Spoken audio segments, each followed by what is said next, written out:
సాయి కృష్ణ మృతి మిస్టరీకి సంబంధించి సాక్షి ఒక కొత్త కోణాన్ని ప్రొజెక్ట్ చేసింది. నాగరాజు తీసుకురాలేదు అతన్ని. మొట్టమొదట మహిళా పోలీస్ అధికారులు ఇద్దరు పట్టుకొచ్చారు. అతన్ని విచారించడానికి, అతన్ని ఒప్పించడానికి. అది స్వయంగా పోలీస్ కమిషనర్ ఆదేశాల మేరకు ఒప్పించడానికి చాలా ప్రయత్నించినా సరే, కొట్టినా సరే అతను ఒప్పుకోలేదు. అదే సందర్భంలో ఆ తర్వాత అతన్ని కృష్ణలంక పోలీసులకి నాగరాజుకి అప్పచెప్పారు. అక్కడ అతను చనిపోతే తగలబెట్టారు అన్నటువంటి కోణాన్ని ప్రొజెక్ట్ చేసుకొచ్చారు.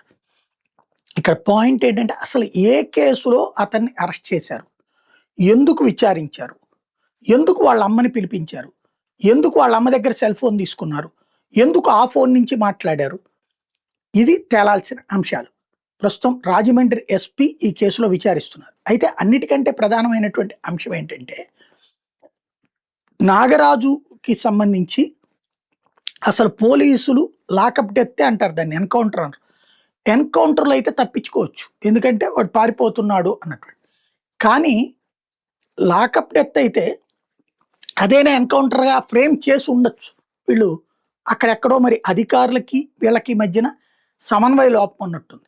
అందుకని వీళ్ళు చివరికి తగలబెట్టేయడం కూడా చేసేటువంటి అది మర్డరే అవుతుంది. చచ్చిపోయిన తర్వాత తగలబెట్టేయడం అంటే మర్డరే అవుతుంది తప్పించి అది ఆర్గనైజ్డ్ మర్డర్ అవుతుంది. దాదాపుగా ఉరి శిక్ష వెయ్యదగినటువంటి నేరం అవుతుంది. ఇప్పుడు అసలు అతన్ని ఎందుకు తీసుకొచ్చారు అన్నది తేలాల్సి ఉంది. పోలీసులకి రేపు 29వ తారీఖు లోపు అతని విషయం మీద తీసుకురావాలి. ఇప్పుడు మేబీ ఏం జరుగుతుంది సహజంగా, రెండు కోణాలు. ఒకటి, అతను మేము తీసుకురాలేదని తప్పించుకోవటం. రెండవది, నాగరాజు మీద నెపం పెట్టేసేసి అతని వరకు అరెస్ట్ చేసి కేసు పెట్టేసి వదిలేసేయటం. మామూలుగా అయితే గనక ఆ జిందాల్ వాళ్ళ కేసుకు సంబంధించిన దాంట్లో అయితే ఉన్నతాధికారుల దాకా పాకింది. ఇప్పుడు బాగానే నడిచిపోతుంది.